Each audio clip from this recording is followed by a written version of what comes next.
Hi, in this video, we're going to look at rollover. A rollover is the process of keeping an existing futures contract open after the old contract expires. For example, you want to trade oil CFDs and open a buy position on 10 barrels of oil on the November contract.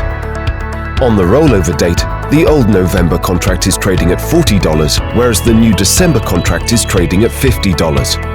That means there's a difference of $10 between the old and new contract.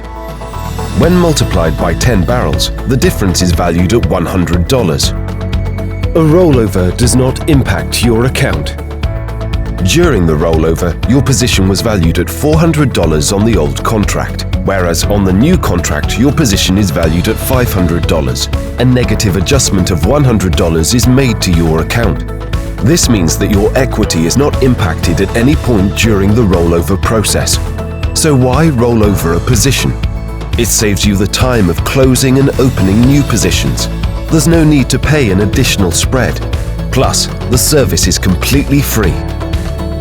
If you want to see when a contract is rolled over, click on the Instrument Details icon and scroll down to look for Automatic Rollover.